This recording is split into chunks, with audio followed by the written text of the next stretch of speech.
two guys and a gal, talking about movies. Two guys and a gal, talking about movies. Two guys and a gal, they're talking about movies. And you know, they are really groovy. Two guys and a gal, talking about movies. Two guys and a gal, talking about movies. Two guys and a gal, they're talking about movies. And we know they are really groovy. Good evening or good morning, wherever you are in the world, and welcome to another live edition to Two Guys and a Gal, this time two gals. So we have equality because Elana is here, and we will be talking about Audrey Hepburn, the woman, the legend, right? She has a legacy as an actress and an icon because she's been defined. She defined herself by a rare blend, a concoction of grace, talent, and compassion. She captivated audiences for decades with her elegance, charm, sophistication, and genuineness. She is considered one of Hollywood's most beloved stars, but Audrey Hepburn was more than just an actress. She became a global symbol of kindness and was known for her humanitarian work, like with organizations like UNICEF. She is timeless in both style and spirit, and her influence endures, reminding us that true beauty lies not just in appearance, but in character. She is a woman of substance, and that's what makes her a true icon. So, to talk about it, let's start with Manny Zamora, Rory Penland, and for equality's sake, we have Elana Lange. We can never pronounce your name for some reason, even though it's very easy. And we're here. And Manny, do you want to start us off as the man of the hour?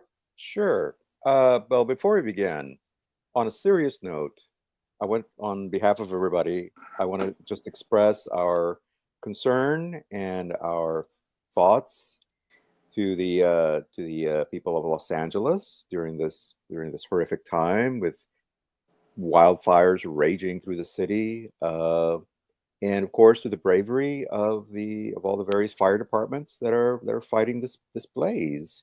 There's even units from Canada and from Mexico that have come up as volunteers to help battle the fire. And so we just hope that everybody's safe, that all our friends who live in California, who live in that area, are well and safe and away from the dangerous areas. And so anyway, we just want to express that at this time. Indeed. So, Beautifully spoken, beautifully. And Rory, you posted something on your social media recently about the fires, right? Yeah, I did. Again, it's just my heart goes out to them, prayers to them, the people that are in harm's way out there. I hope that they get out of harm's way and that everything will be back to normal soon. Yeah. Of course, we all echo that sentiment. Yes. Hope everybody. So now, getting back to Audrey Hepburn, she is, as Renee said, a legend. She's an icon, and she definitely, to my mind, defined what the term humanitarian actually means with her work with UNICEF and other organizations, that move beyond just acting, and actually brought some help to the world, especially to children. That seemed to be her major concern. And she was just the model of graciousness and humanity, as I said. So and of course, her talent as an actress is really what we want to highlight here tonight. And to that end, I'd like to ask Elana, as our guest, as always, to start us off with her number one choice. Okay. I actually, my number 5 are kind of all kind of equal. There's something you can tell, I believe, what kind of person Audrey Hepburn is from the energy that she exudes. And I believe that Mhm. every single time she steps into a role, whatever the role is, she just brings this beautiful fragility to it. Mhm. And she wears her heart on her sleeve. Mhm. And even though, okay, so I'm these are not really top 5, but with that being said, I'm going to go first to Funny Face. Okay. Funny Face is a movie I had seen when I was very little. I was not looking forward to watching it again because I have a kind of not so great relationship with musicals. I'm much Mm. better with MGM, Gene Kelly musicals. So I knew I would not hate it, but I also was not expecting to enjoy it. And actually, the first scene, all these women are talking about a beauty magazine. And it's just exactly that first scene where they're discussing that is one of the reasons why I don't like musicals. Because she's like, wait, stop. Let's all sing and dance. Okay. But then the next scene, what we got is we got her having just been kissed by Fred Astaire's character.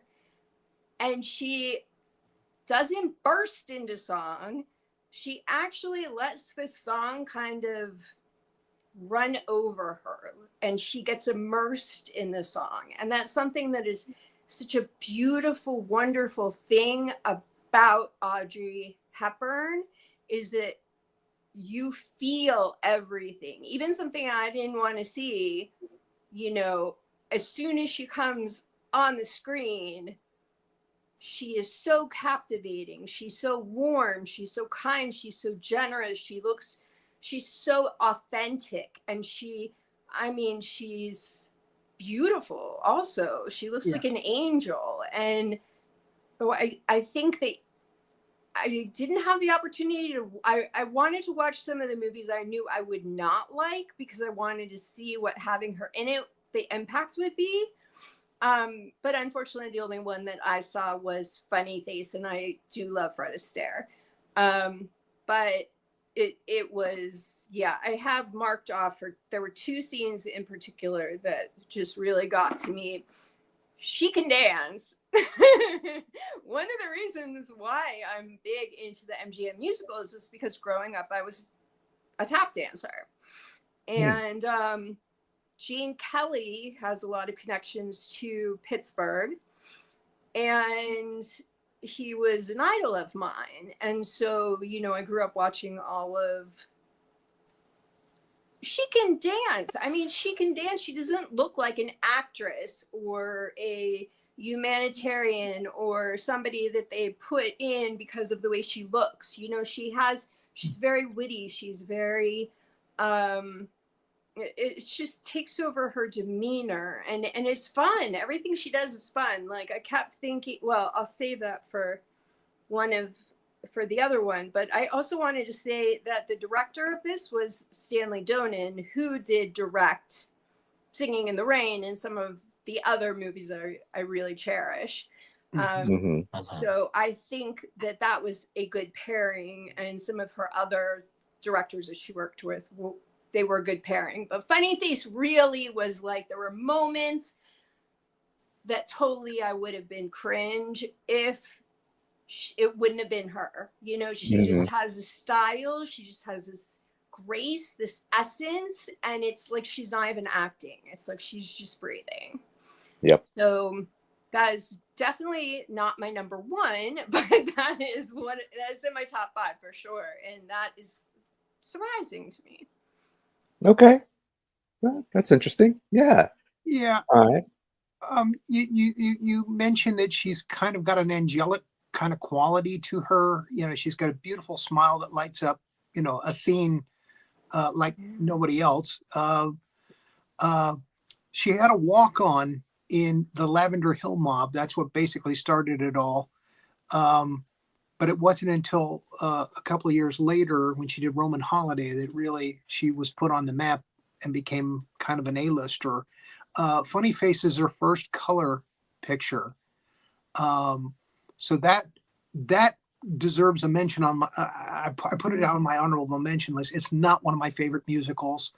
You also said cringe worthy, which as I'm watching these early films of hers, I'm like, oh my God, they keep pairing her up with these old guys. Yes. It's like she's with like, again, she does the walk on with Alec Guinness. He wasn't really old at that time, but you know, he's Alec Guinness. He kind of looks old all the time. And seriously, I mean, Cary Grant was getting up there long in the tooth when she did a charade with him. Yes. Gregory Peck was young and handsome. Humphrey Bogart and Sabrina. Oh my God, he was about ready to keel over. William Holden. I was like, nah. You know, I mean, it was like this poor girl, this poor naive actress who's getting paired up with all these really old guys. Gary Cooper. She did a Billy Wilder film, Love in the Afternoon with Gary Cooper. And that's the other thing is, I'm not sure why, but Paris seems to be part of the formula. She's like half of her movies, she's in Paris. With old guys. So with that said, we can move on to the list. Just really quickly. That definitely is something, and I've read a number of articles about it, and I think one of the things that happened with her is she kind of is straddling classic cinema and the new modern cinema. And so when she does classic cinema, then she is paired with the classic leading men. And unfortunately, she is young and it looks like they're older.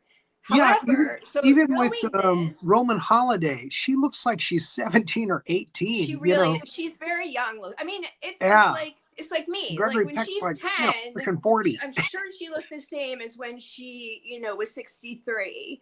Exactly. I mean, she has some problems in cancer, but I mean, I'm sure that she looked like she looked her whole life. Yeah. The thing for me, though, because I knew that was happening and that was cringe, absolutely, was when you see her dance with Fred Astaire. Like, how that takes real talent. Fred Astaire is towards the end of his career. He was probably her teacher. So, you got Fred Astaire as your teacher. She steals the show from him. Yeah. And so I tried to concentrate on those things. Cary Grant didn't bother me as much in Charade. Yeah. For Cary Grant, you kind of let it slide, because he's just very suave and cool, and and he's Cary Grant. He's like, I date but him. yeah, Fred Astaire did a couple of rom-coms around that time. I remember he did one called Daddy Longlegs with Sid Charisse.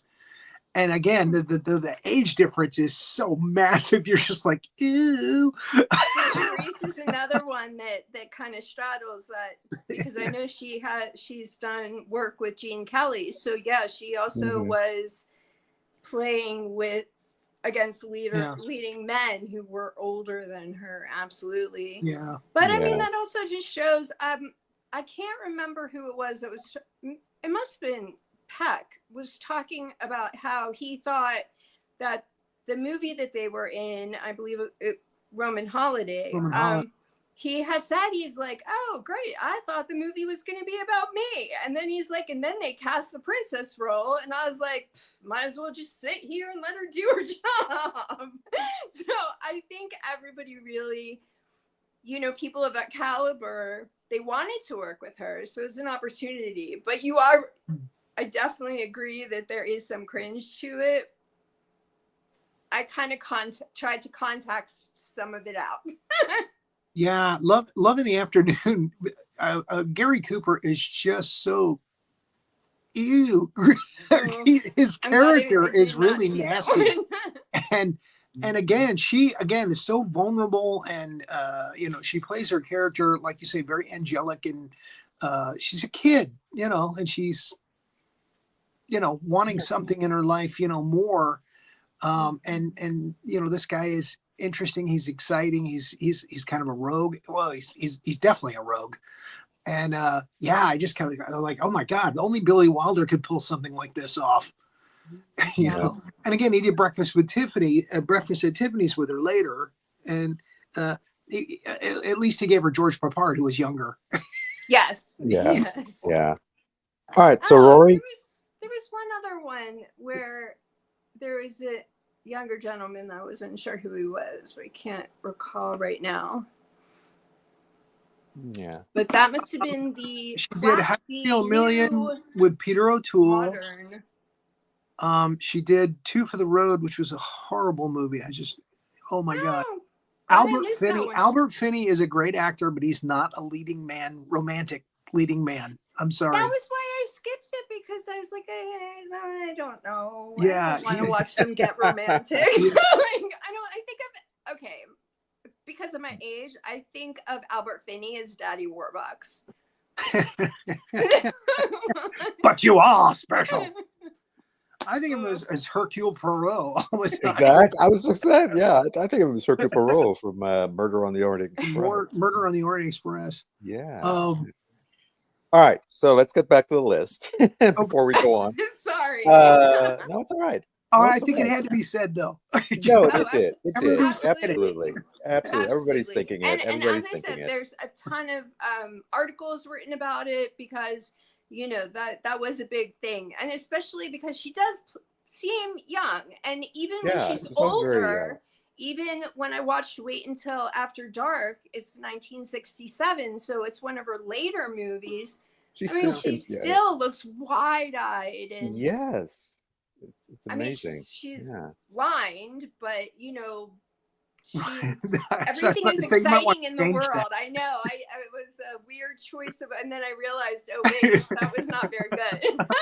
But It's visually impaired. yeah, she's visually impaired, but she still has that Naivete. that sparkle. She still Yeah. has her Yeah. angelic, quality. young, innocent sparkle. Even though they have Ephraim Zimbalist Jr. playing her husband, who again, an older man. Yeah.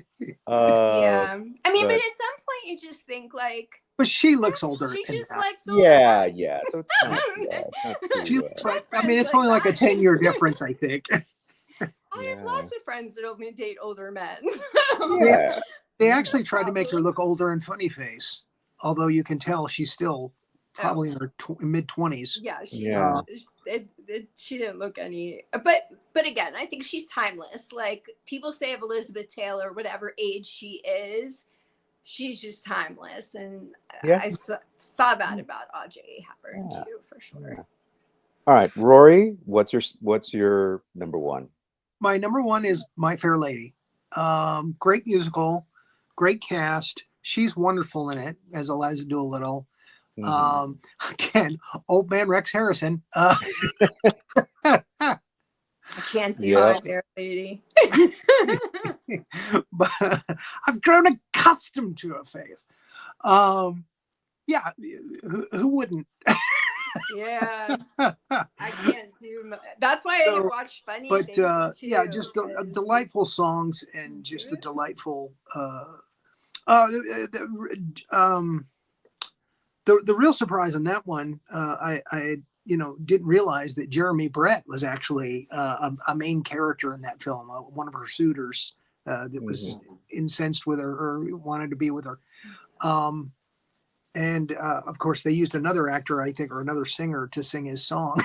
That was strange because Funny Face, she did all of her own stuff. She did all of her own stuff at Breakfast at Tiffany's. And then they had somebody dub in all of her stuff in Funny Face for some reason. Yeah. I don't know You why. know, singing? Well, at least her singing. Mm. Maybe some vocal parts too, I'm not sure, but it said none of her singing was hers for sure. Oh, okay. Yeah, she's beautiful voice. I really wasn't sure why they did that. Yeah, this is the same thing with in My Fair Lady, I think, if I remember correctly. Well, that's what I'm talking about is My Fair Lady. That's Oh, the one, okay. because Funny Yeah. Face, she did, and she carried, so she Yeah. could carry a musical. I don't know why they felt that it was necessary to I don't know. have somebody But else's yeah. voice in there.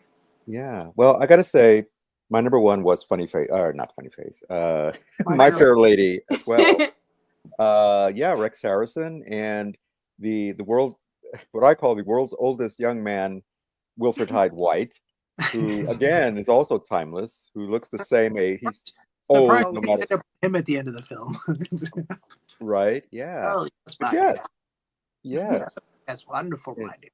and he always plays the same Hi, character. Sandy. Oh, wonderful. But yeah, and Trilby's here. Um, Stanley Holloway deserves a yeah, shout out as her father. Hi, Joby. but Hello. wonderful. I mean, yeah, probably the music. It's wonderful music. On the Street Where You Live, I've Got Across From Your Face, The Rain in Spain, just on and on. All, Get Me to the Church on Time. Uh, just great Yep. music. I in my top 10 list of best musicals, uh, it's definitely in the top 5 as far as I would say the same thing. It's greatest in my top musicals. 5 musicals Yeah. ever made. So, and we may do a show about musicals sometime Oh, in the maybe future. I will swallow my pride and maybe I will watch it. But anyway, so yeah, My Fair Lady, definitely. All right. So, number 2 on your list, Elena? What would you call Number number 2? 2, I will say is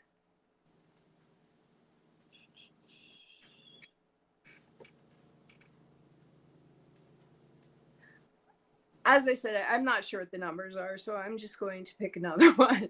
Sabrina. Sabrina is lovely. Again, yeah, Linus, cringe. Because Humphrey Bogart is the opposite of timeless. He always looks old. But, and that was strange. And it was funny too, because Harrison Ford and Julia Ormond, right, in the remake, is not that cringe. Even though he is significantly older than Julia Ormond. Yeah. I guess it is Greg maybe just Kinnear, because right? she's so fresh faced and she so has an angelic part to her. She really does seem childlike in a way that makes it hard for her to be with older leading men where other leading ladies might not have that problem. Yeah. But Yeah. I love Sabrina. That is one of my favorite movies. It's a guilty pleasure, and it's just beautiful. I love the storybook qualities of it. I love, it's a movie that's been, it's almost like Shakespeare. It's done a million times at this point, and so you watch that movie and you think, wow, it's still beautiful and it still stands up and I still want to watch it every single time it's on, whether it's the remake or the original. I'm there watching it. And yeah, it's a really good, solid movie to have as a guilty pleasure, I guess, also. Yeah. And it's Well, fun. It's it a very is. fun It is. movie. Yeah. Rory, what's your number 2? We talked about earlier, Wait Until Dark with her and Alan Arkin. Arkin was a comedic actor, and he's so nasty and menacing as Mr. Rote in this. And Jack Weston is really nasty, and Richard Crenna, and they're all terrorizing this poor blind Audrey Hepburn. So it's just a really intense, great thriller. And again, I have to give my hats off to Alan Arkin. I mean, for pulling it off. I mean, again, I did not there's know. one scene where he tries to play another character, and it's kind of comical. And she sees I right through it didn't because know. he's blind. She's like, it's the same voice. I am shocked. Like, I can't even. I knew Alan Arkin was in it. I read the credits. I know exactly who you mean, and now I'm like, Alan Arkin, yeah. I did not know. When he was old, he did a lot of comedy movies. When does Alan Arkin come in? You know, and This one, Yeah. he's wrote. He's like, Oh. you know those guys. Yeah. he's Yeah. the psycho one. The You psycho. guys- Exactly. Good With job. the always with the glass. I did Yeah. not Yeah. recognize him, and And then he knew plays the was in son and movie. the father and son who supposedly, you know, the girl that they murdered or that he murdered is Yeah. their wife or whatever. Yeah. Well, I got to say, it's Impressive. funny enough. It's my number 2 as well. We're getting closer and closer. Yeah, and for a lot of the same reasons. It's just this intense psychological thriller. Very, and I always thought that this was a Hitchcock movie, but it isn't. It does have a kind of a Hitchcockian But it kind has of, that very Yeah. Hitchcock feel to it. And, you know, again, very limited. It almost the entire movie takes place in this one apartment.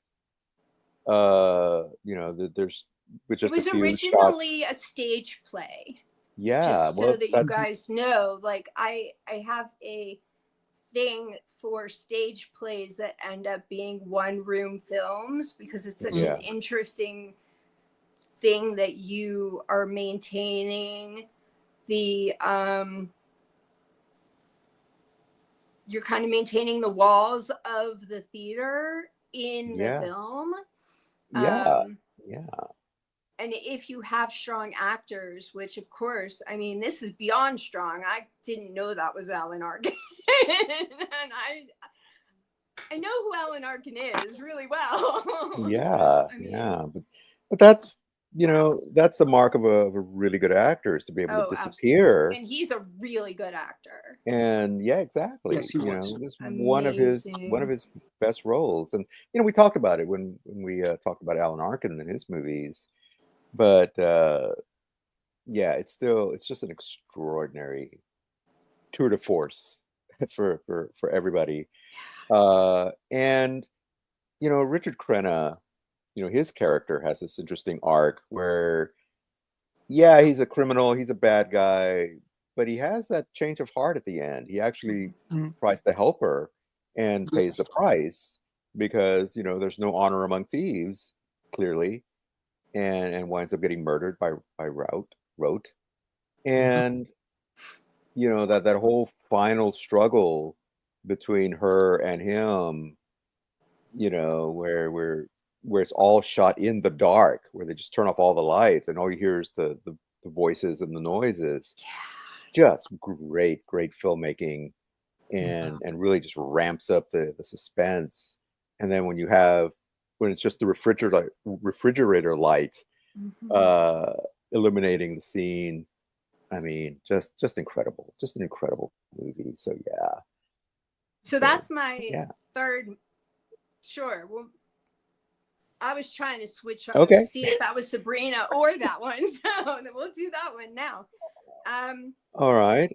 It was so clever. Like the end where she's like, okay, I'm blind. My advantage comes from making everything pitch black. Like it was just like this like little logic puzzle of a thriller. And she has this I don't know, je ne sais quoi about her, that you feel everything that she goes through. And so in a movie like this, and you don't, I don't think she made that many movies like this. This movie is so powerful because you can feel everything she's going through. You feel like, you know, you're watching it with certain limitations, you know, the limitations that she has. And that movie, this was the first time I'd ever seen it, and I was really glad I watched it. So amazing movie. And I got to give credit also to and I should have made a note of but the little actress, the little girl, Oh, Gloria. Gloria, when you kind of don't like her at first because she turns Yeah. out to be a little bratty, I Yeah. didn't And like the- her at all. but then she becomes her own little hero, really Yeah. helping her out at the end, and being her little spy, like look at the phone booth and tell me what's going on, and her calling the little secret code and everything. And I think that's marvelous, and she did a really good job. Yeah. And then you get it. It's just this is a little girl, but I really got to give her credit. I mean, she really did put in a really good performance there as well, and I wish I could. I don't think there's anything bad to say about that movie. That No, movie it's just is a wonderful movie, and yeah. I'm definitely glad that I finally watched Yeah. it after. Okay. Well, then let's move on to our number 3. Rory, what's your number 3? Oh, my number 3. I can't even believe this is it, but I'm going to say Love in the Afternoon. It was the Billy Wilder film that I was railing on The earlier. one that you were just complaining about. Yeah. Again, Well, Gary Cooper, very old, very lecherous. It's another Paris one, but her performance in that film sets it above a lot of her other films for me. I mean, it's just a wonderful performance. And again, Billy Wilder, the way he just sets up, the feeling of a film, like The Apartment or Some Like It Hot or this one, it's just. And again, most of his films are black and white. Sabrina's Billy Wilder too. Is it? That's yeah. Oh, I didn't realize that. 1954. Yeah, you've got to hand it to him for giving her, bringing her to stardom. But her performance, is just really, really good. She's, again, for all those cringeworthy reasons that I mentioned that I hated about the film, her performance around all of that is just so exemplary. That it makes the film watchable, even though it's kind of cringe. like we said, it's just very entertaining. And the band, they have the live band in that just cracks me up. I could see how later when the Farrelly brothers did Something About Mary, where they came up with the idea to keep that band popping up everywhere. Oh yeah, like a literal chorus. Yeah. To this. So I'm not a huge fan of Breakfast at Tiffany's.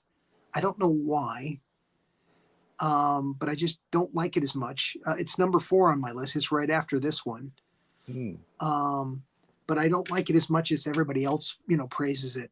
So anyway. Well, let me just say number 3 on my list is Sabrina, which we've already discussed for all the same reasons.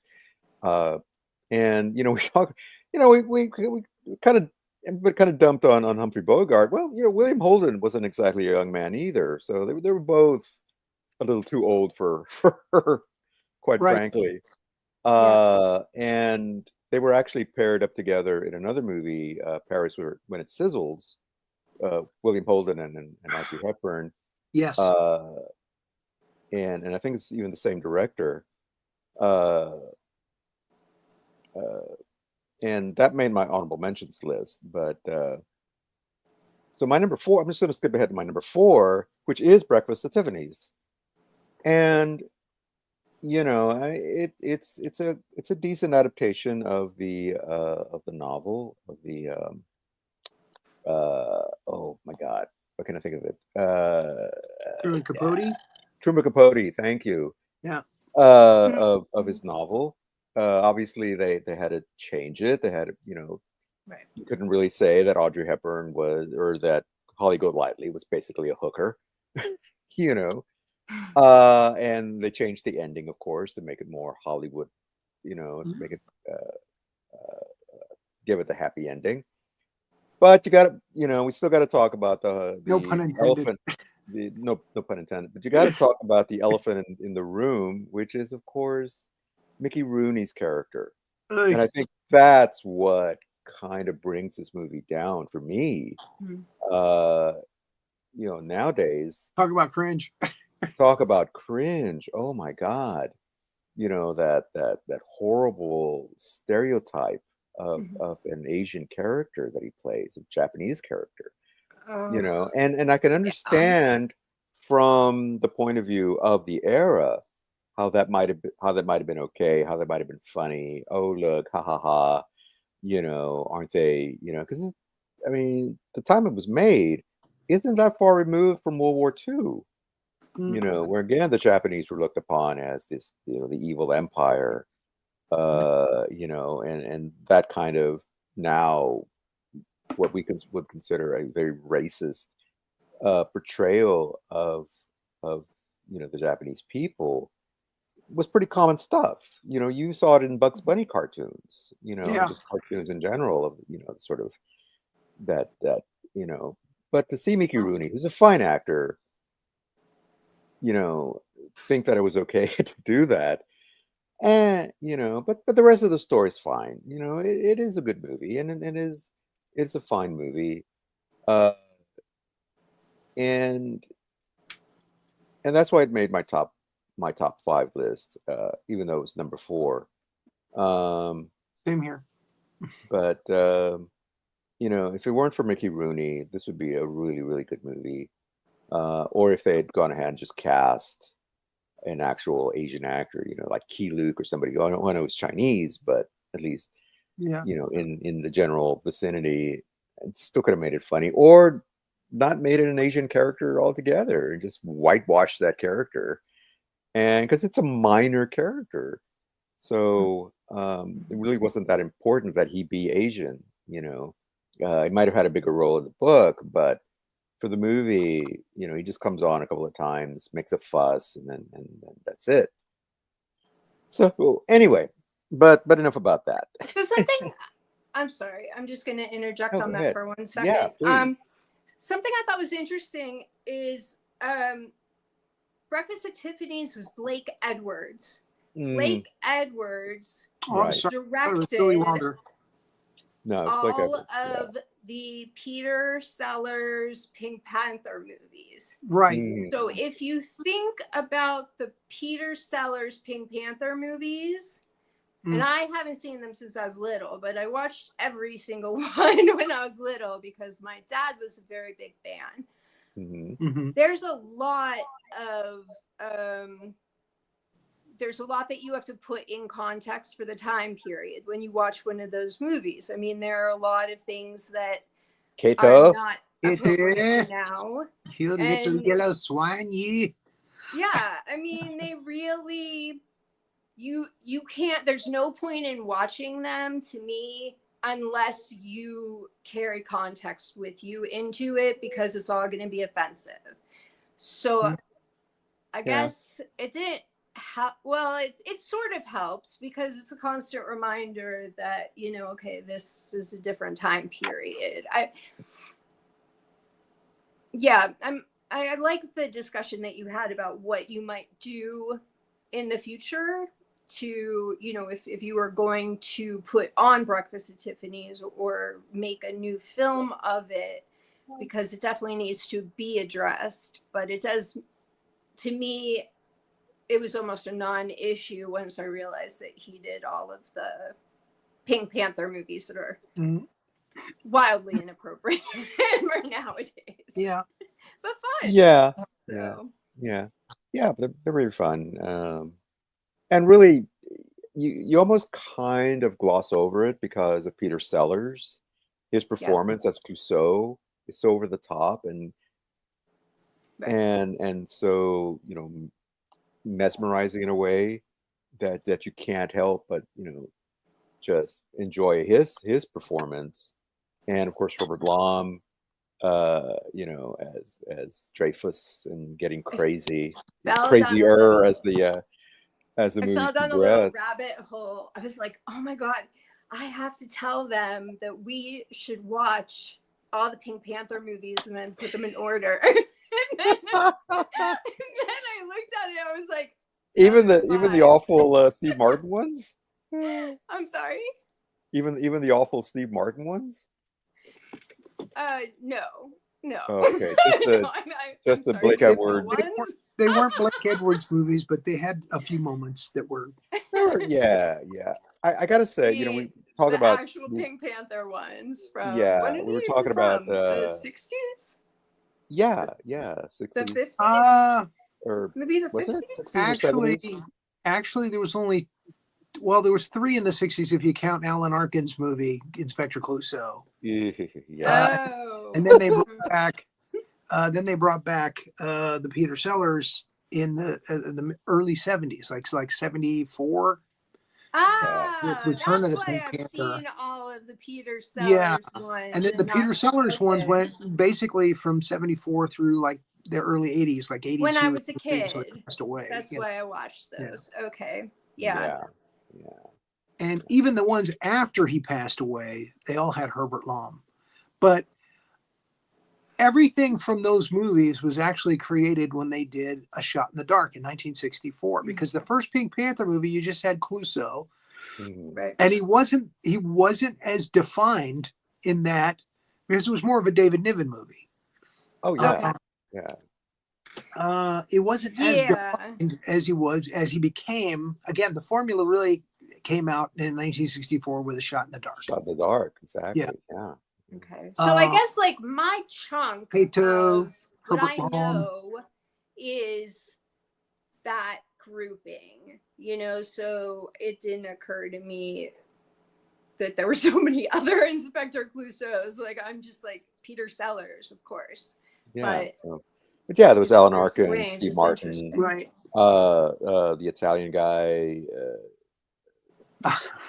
Roberto Benigni was son Roberto Benigni. Yes, was the son of Clouseau. That's very good. Yeah, son of Clouseau, exactly. I haven't seen them since I was little, so I think I might watch one or something. You make me want to go back and watch all those movies. Yeah, again, I wonder, I haven't seen them in a while. how they stand up. And Roger Moore. You remember Roger Moore playing him at the end of The Curse of the Pink Panther? I did see that. Right, I forgot about that. His face redone to look like Roger Moore. Roger Moore was a big guy at that time. He was James Bond. Right. Yeah. I mean, not the whole time, but towards, a little later in the 70s. Bond in the 70s, Bond. Yeah. Now, we've completely gotten off of Audrey Hepburn here and onto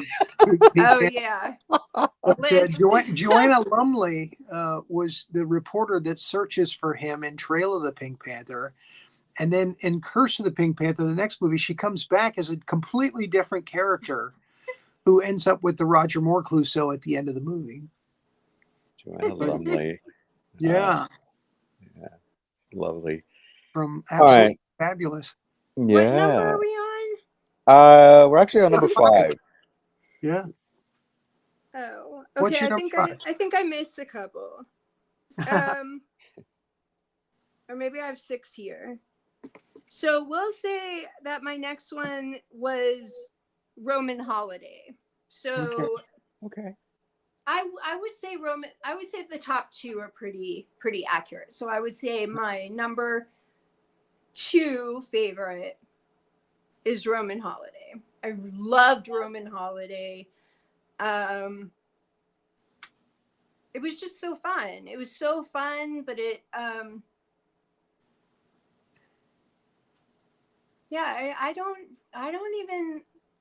I mean, look at the story. The story is about a princess, and she has all these limitations, and so she just goes off with a guy and has some fun, and then goes back to work.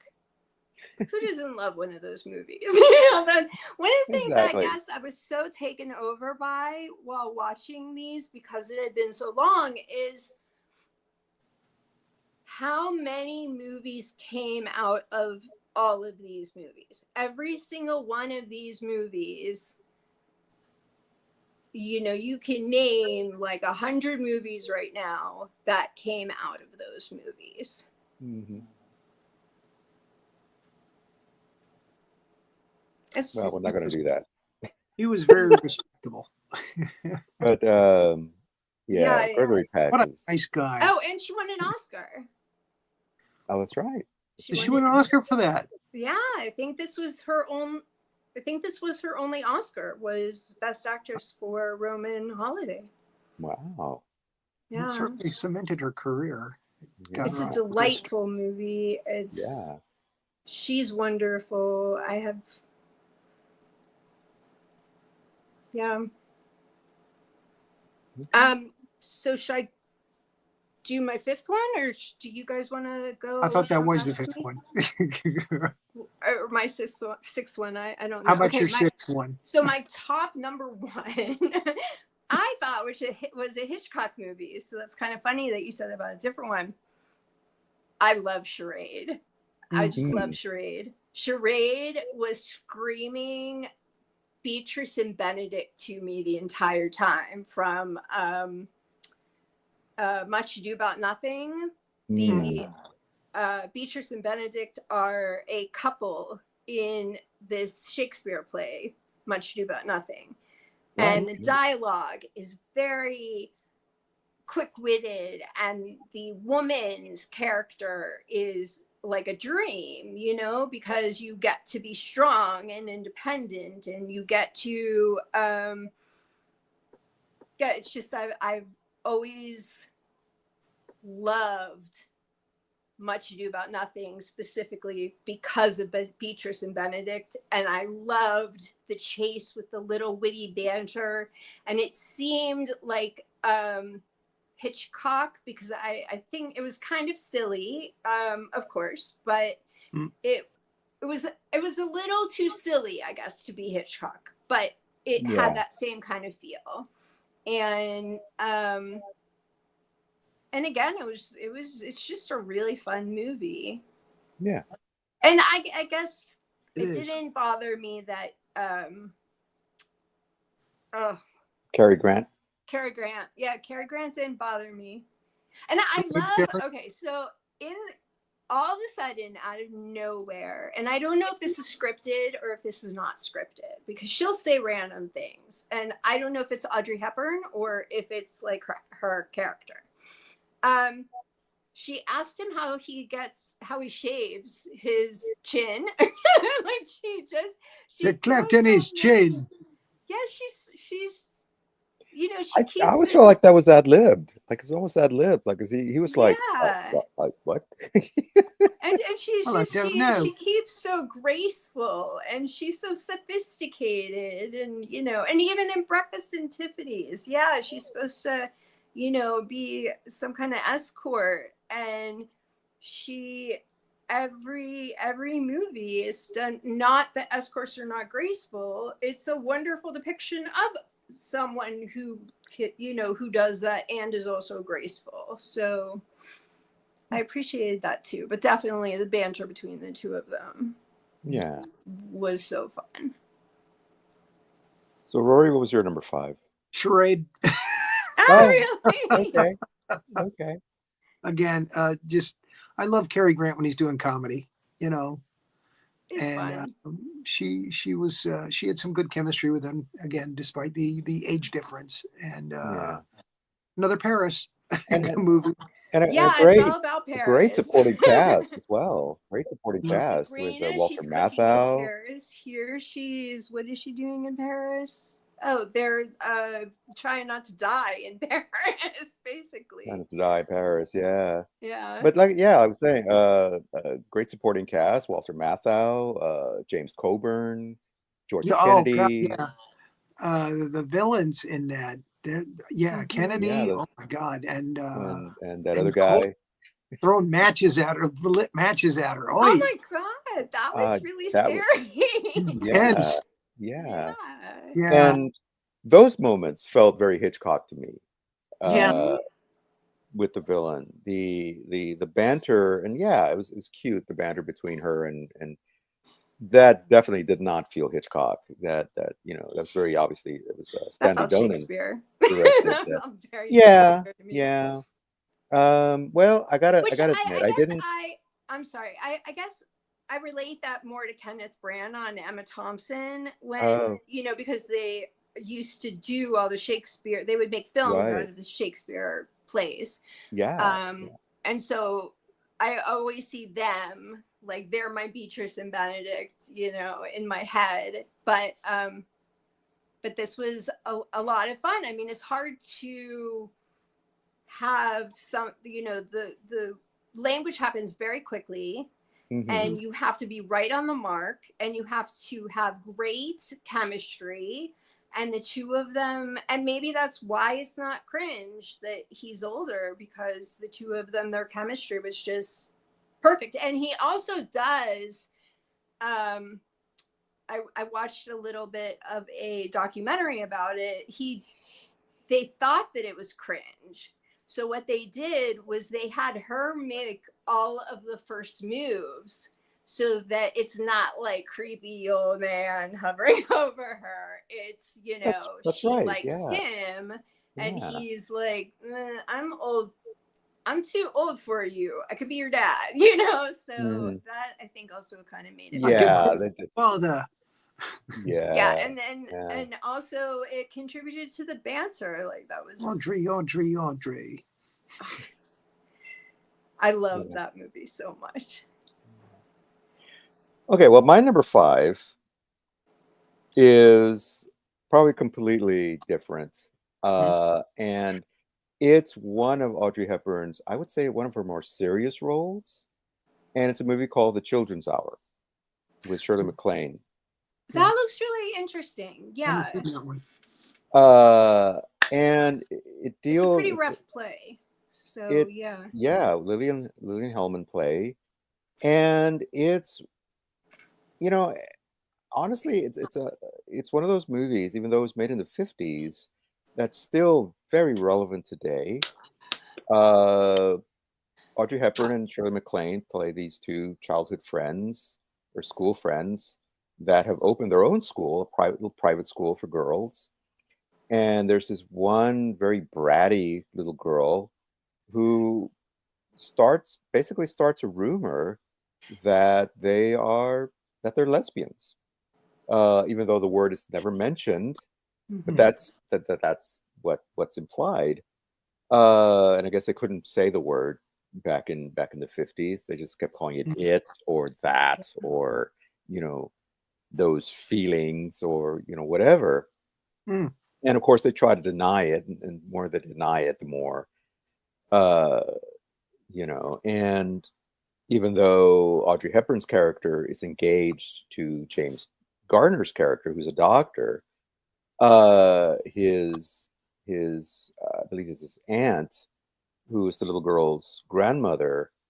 She is like, oh no, I'm thoroughly convinced, and she's the one who tells all the other parents that there's something weird Yeah. with these two, and they start pulling all their kids out of school, and we've seen that play out in real life, right here.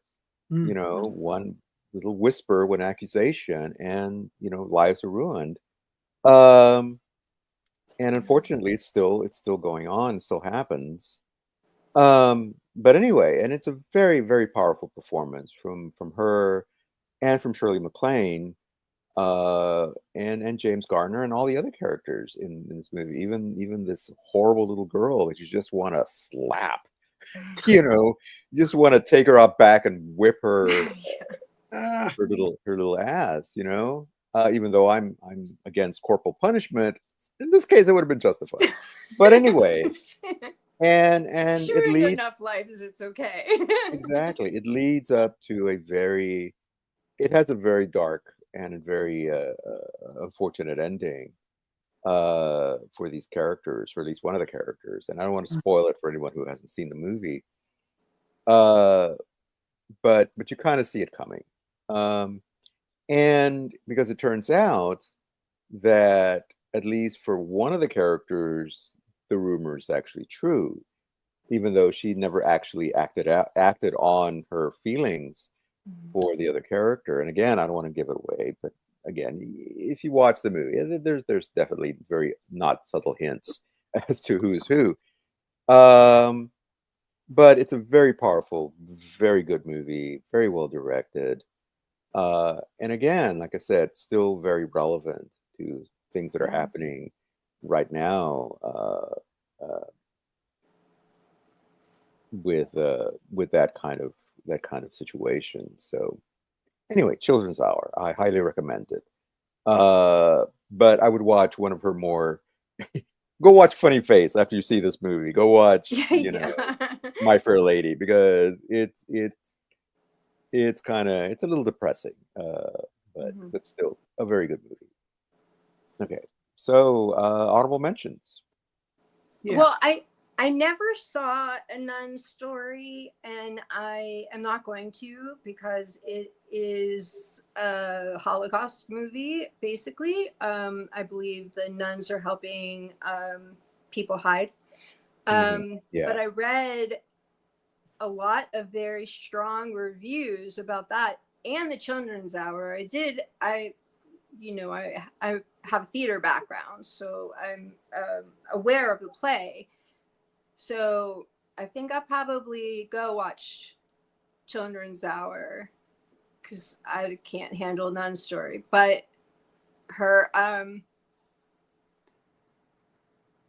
somehow as beautiful and angelic and fun and as comedic as she can also just be heart-wrenching, and she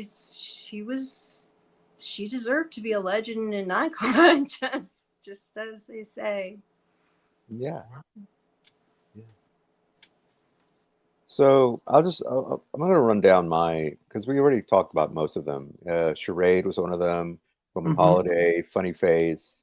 But there's one that I forgot that actually was a really good movie, and I can't imagine why it slipped my mind, and that is Robin and Marian, with Sean Connery as the older Robin Hood and her as the older Maid wanted Marian. so bad to like that movie. Really, I never love that saw movie. it, but just talk about cringe. Sean Connery is but really old I don't at think. that point. Like, I'm sorry. Yeah, but that's was the whole point. That's the that point of was the a movie. cringe for me. These I didn't are watch it, so maybe they mitigate that. these are characters. If I do recommend this movie. I know. Okay.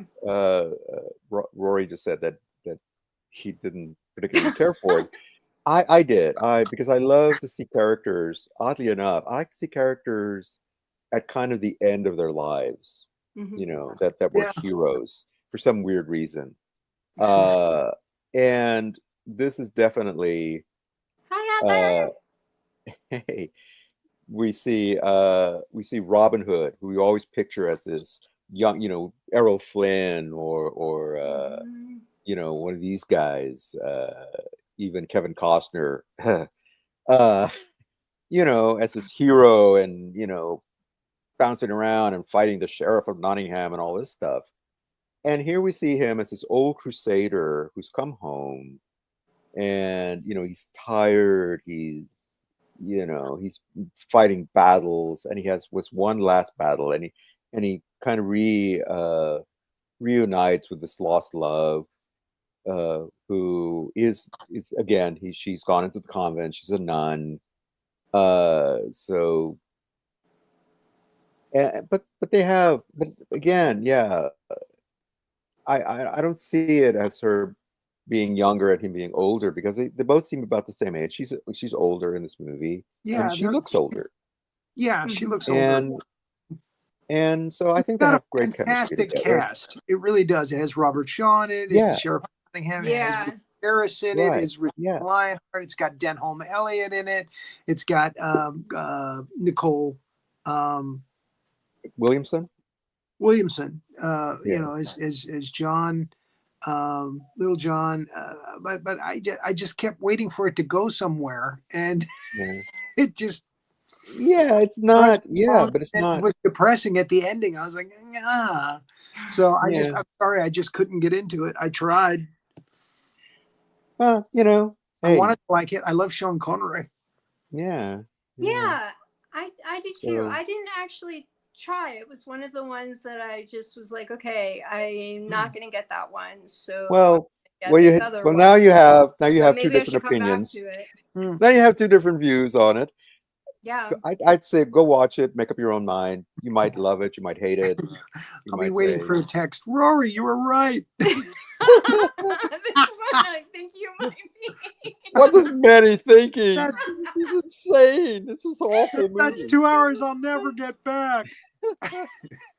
So anyway, and I do want to mention one last one, Mm. and that is Always, which is I think Okay. might be her final performance It was with Yeah. I'm sorry, what was Richard.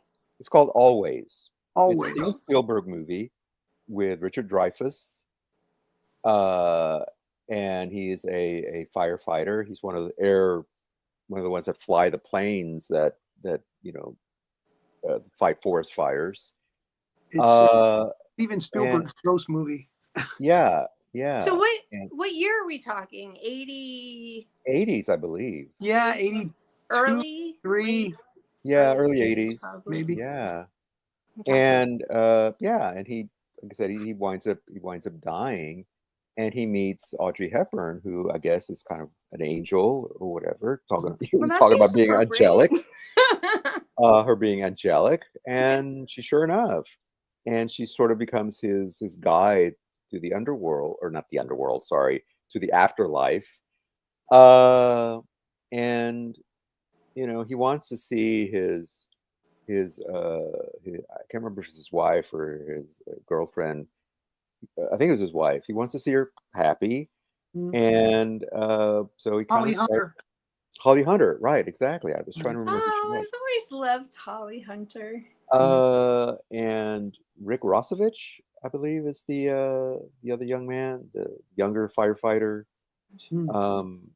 I may be getting the name wrong, but anyway, This I might and watch. it's almost kind of a Cyrano de Bergerac type story, but with a dead guy. That sounds good. Yeah, and it's The very, dead I'm in. Dreyfus. yeah, it's a very it's Spielberg's attempt at making a romantic comedy, a romantic movie.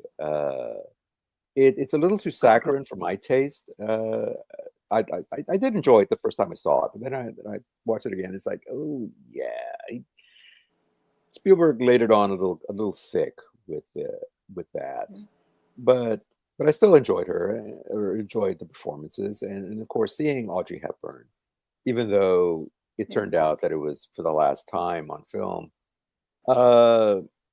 Even though, and it's a small part, it's a small role in this movie, but it's still a wonderful performance from her. Even after all the years, even after battling with cancer and all that, and you could tell that she was not in the best of health in the movie, but it's still a great little performance from her, and so I had to give it a nod.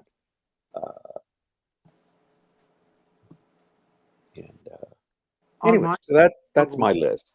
On my honorable mentions list: Roman Holiday, Sabrina, Funny Face, and then 2 wild cards that we have not talked about. One is How to Steal a Million.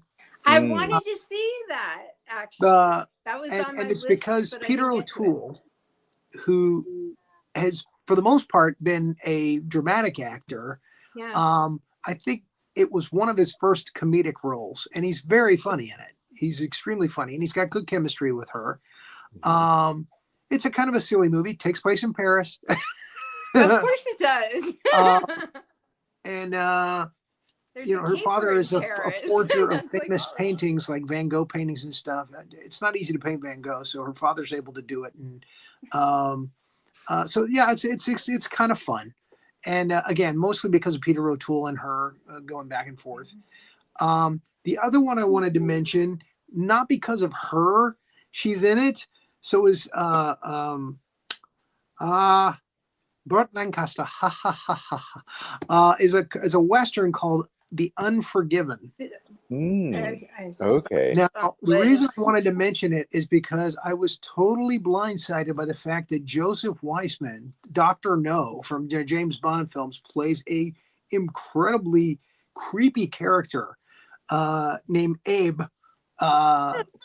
who, he kind of brings out something in this little town that nobody wants to hear, basically, and they don't believe him, and he ends up getting hanged for it. And again, his performance is so talk about cringe, but it's powerful, and she doesn't really get a lot to do in the film. She's just kind of there as window dressing. But I wanted to mention it. I have a couple of dishonorable mentions. Robin and Marion was one of them. Oh. Two for the Road was another one. I hated Albert Finney trying to be a romantic lead. I couldn't stand it. And I didn't like Paris When It Sizzles. I thought it was like too cutesy. Oh, let's make a film that's about Hollywood, make it Hollywood doing, and again, even threw in like Noel Coward. It grated on my nerves for some reason. I was like too aware of what they were trying to do, and it's yeah. and so it kind of grated on my nerves. So and so I thought she was kind of wasted in that. Her and William Holden. Yeah, I think that's the one I read. Map out a that was screenplay. supposed to I be think for Marilyn Monroe, and then they ended up putting her in it, and they thought that she did. I think that's the one. I mean, the title sounds like it's the one that would be for the Marilyn Monroe, but I read that probably true. They ended up putting her in it, and they thought she did a good job. But I mean, I wouldn't necessarily give a part that's supposed to be for Marilyn Monroe to Audrey Hepburn. So well, I got to mention, I think one of the reasons why so many of her movies are based in Paris or in France is because her mother is French. Oh, okay. And I forget her name, but it's a very regal sounding name. She's aristocracy. So I think there's a very she's very. But I think she's Dutch aristocracy. So is that on her father's side? I think. Okay. So I think there's just this connection between Paris. With Paris. Yeah, it's Europe. Everything's in Europe. It's Paris, it's England, it's Rome, it's but most of it is in Paris. I found I watched another movie, I'm like, Paris again? I kept saying that. I was like, oh my God, it's Paris again. I think it didn't bother me because she's such a fashion icon. Mm-hmm. And when you think of fashion icons, when I think of fashion icons and shows I've seen about fashion icons, Paris has especially from that time period, Paris has, I mean, that was the it place. That was the place. Right. So I think it makes sense in that way, but now that you're saying that, I'm like, yeah, there is Paris in every single movie. It's just a movie, clothes are always, like some of the top designers, Givenchy, and just everybody, providing her. And you look at the clothes she wears. I mean, everything from Breakfast at Tiffany's, My Fair Lady. I mean, again, it's just very iconic, very, very iconic. And she has that very lithe model body. So I can see why everyone would just love to. All these designers would just love dressing her. How tall is she? Now I want to know how tall she is. I don't know. I don't know. That's a good question. She's a scrawny little thing. But she got a nice she's smile. Like 5'4" or something. So I wonder if she's actually like 5'11". I don't remember. Gregory Peck is tall. I don't remember. And William Holden is tall. I don't remember him towering over her. She's 5'7", or was 5'7". Okay. Yeah. So not that tall, but yeah. Well, I mean, 5'7" isn't really tall enough to be a Paris model. So I No, guess that's also no. why I was But it was, wondering. it's her frame. It's her It's an frame that I think. iconic thing, Yeah. but yeah, she And wears you're clothes talking about, very beautifully. yeah. Oh, yeah. You're talking about Funny Face, probably my favorite scene. And it's probably the iconic scene. In fact, it was used in a commercial. They did some digital magic. Is when she's dancing in her leotard. Talk about being being a dancer, and that's such an iconic scene of her dancing in that black leotard with the I Oh want to say yeah. like a pink scarf or something.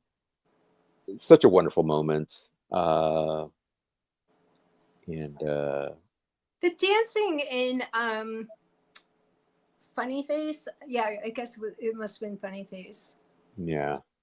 I just So I like mean, and Fred Astaire. I just lose where I am, and I just feel like I'm floating on a cloud if it's done right. Like I go somewhere else because Yeah. I just dancing is one of the few things that helps me personally transcend.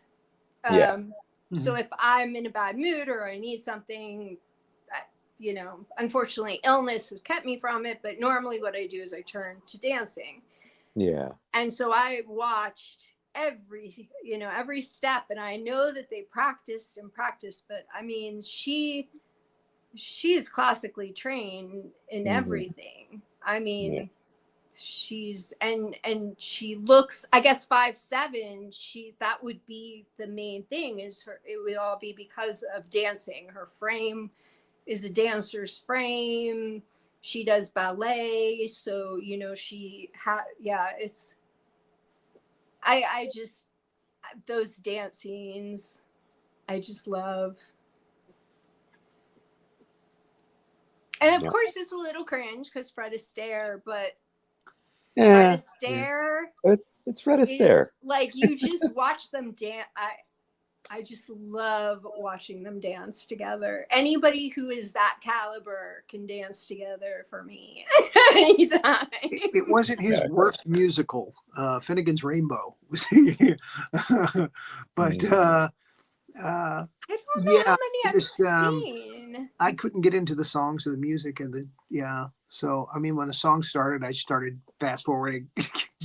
Yeah, most of Fred Astaire's stuff that I'm really into either has Gene Kelly or Ginger Rogers in it. So I don't really know too much stuff that's just him. And I guess I haven't seen him dance with that many other people either. So to see her, and I didn't know that she was such an accomplished dancer, it was really, I think it was kind of a surprise for me, and it was very pleasant surprise. Sandy D wants to see a picture of Elana doing ballet. Sandy, ballet I told outfit. you I can't do ballet. I look like an elephant. Oh. But you used to. Okay, I'll tell you why. Girls who have curves cannot do ballet. I have lots of curves. I might be small framed, and I might be able to do other dancing, but you cannot have a back. This baby's got a lot of back. That's not for ballet. Ballet got back. This baby's got lots of back that is not working. It looks like an elephant when I do ballet. But tap, jazz, modern, it enjoys all of those other things. An old photo from those days. Yeah, it's funny. There is one. I have one, Sandy. I'll send it to you. I don't look exactly the same because I'm sick now. But if you just remove the sick, I look identically. I look identical my entire life, really. But yeah, Okay. that's what she always asks me. She's always like, I want to see you be a ballerina. I'm like, no, that's not. No, you don't. That's not for girls like me. That's fine. My sister did ballet because she's a beanpole, and it messes you up. I mean, Yeah. I imagine that that's a Have you big seen part. ballerinas' feet? They're awful. They're just torn up to shreds. I Uh, mean, my sister stopped when she went on toe because then it just gets worse and worse and worse. And you're really not supposed to do it unless you are going to have some kind of career in the future as, you know, some kind of dancing that includes ballet. And so she knew that she wasn't going to, so she didn't. But yeah, it's really, really hard on your body. You know, modern, jazz, tap, they're, I never had a problem with those, but ballet, yeah, and they're kind of like I forget when they used to bind Chinese women's feet. That's oh a yeah. Yeah. kind of what happens when you're a Cram them ballet into dancer. small shoes. Yeah, it's Yeah. really bad. So, Yeah. but she's wonderful. Audrey Hepburn is perfect for ballet.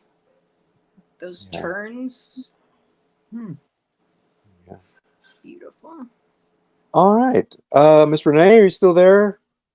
Yes, of course I'm here. Yeah, What's I your don't have any. favorite one? I Oh, don't have we, anything to add because you guys were very thorough. And, you know, whenever we have Alana here too, she's just very meticulous and I love it. Thank So you. I just don't have anything to add other than the fashion. When you guys were talking about the fashion thing, she did have this relationship with Hubert.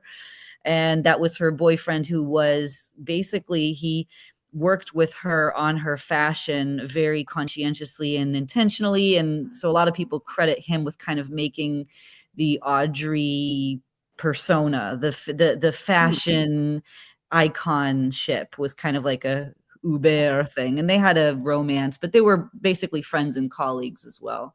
So that's the only thing I would just add, is that he had some kind of a hand in that and how she appeared and kind of her elegance, her sophistication.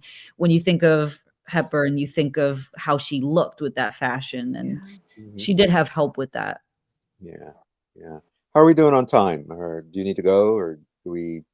No, we're good. If there's anything else you guys want to add or any other questions from the comments section or anything, I know Sandy was just saying how beautiful and wonderful your pictures are, Ilana, from she saw. I think I know what you're talking about, She Sandy. wants to I did see. see that. Yeah. Yeah. Yeah. I don't know. I think all ballerinas need to be very, very straight up and down. Yeah.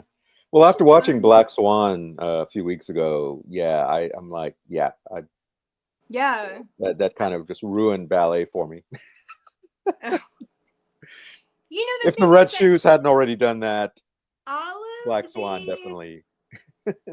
all of the movements, and I mean ballet, it's like people tell me baking, don't bake unless you're going to follow a recipe, and I never follow recipes, so I don't bake except for like I can make a few things that I just know how to make because I figured out without using a recipe how to make them. But I'm not going to enter myself in a baking contest. You know, that's the same thing. It's like you have to be realistic about what you can and can't do. And a lot of that also is, that's very, Renee, thank you for mentioning that about how she had help. I mean, I'm sure that she had other help too. Being aristocracy, I imagine that she would have certain grooming classes that I had to take grooming classes. I imagine she would have to take, I'm not aristocracy by any means, so I imagine that she would have to, take certain what fork goes where kind of things. Yeah, exactly. And particularly back then, like imagine that era as well, like aristocracy, that era, and Hollywood, like that is intense. Just try to put all that together, image, reputation, femininity, that kind of thing. So it was very important. Yeah, and I think that's also why one thing I really loved about Roman Holiday is I liked it. It was very down to earth. in that, you know, it was like, oh, I'm getting tired of all of these rules. Like you, and you know, you can identify with that and be like, she just wants to go on a motorcycle for a little bit. Just let her, you know. Scooter. So, Yeah. Certainly made Vespa famous. do you have a favorite, Renee, or?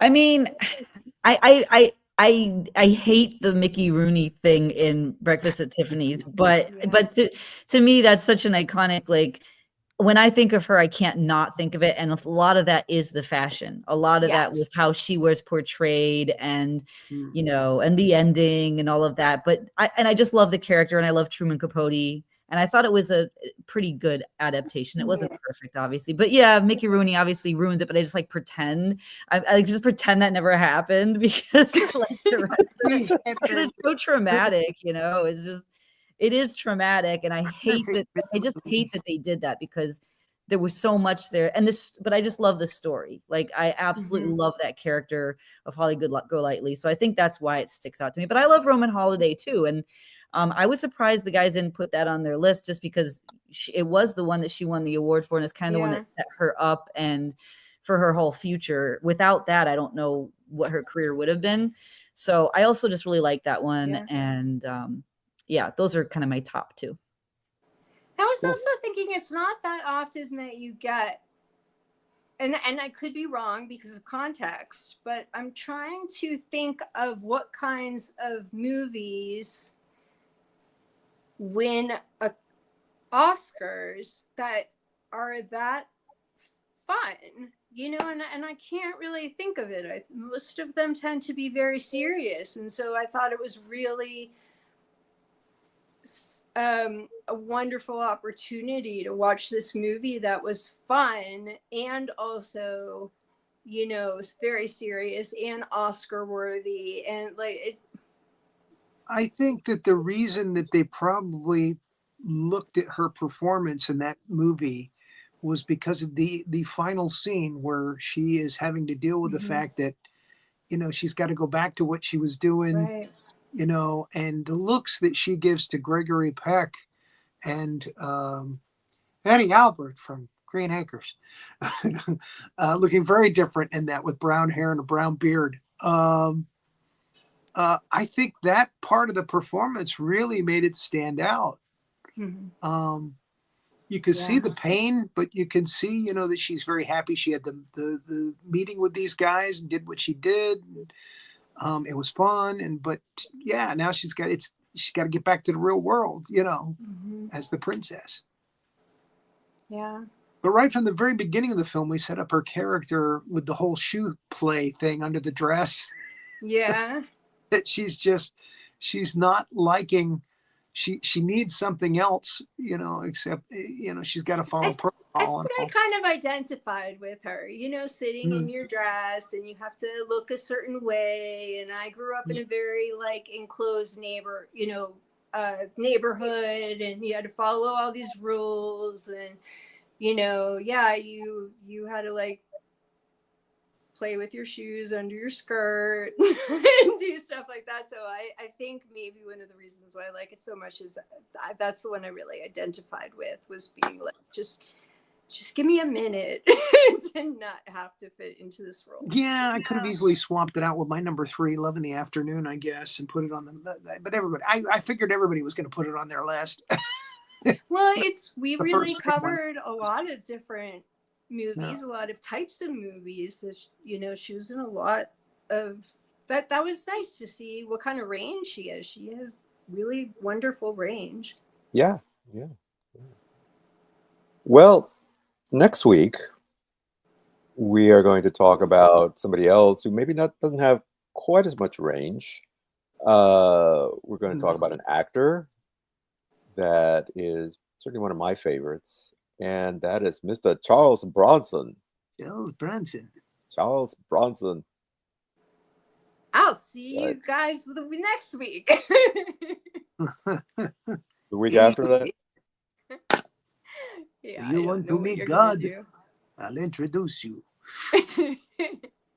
I'll help you to meet him. That's what he said. this is like a crash course.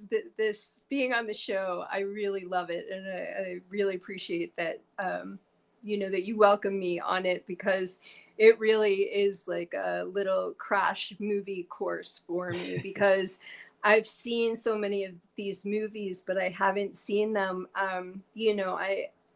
Growing up, I watched a ton of MGM musicals, and I haven't seen so many since I was like 10 years old, so that's a while ago. So it's wonderful. Or, if there's a director, maybe I've seen everything except for a couple of his movies, like we did Tarantino, maybe go back and pick up the few movies. And this is, Right. Yeah. yeah, it's a wonderful show. Thank you both very much. And thank you, Renee.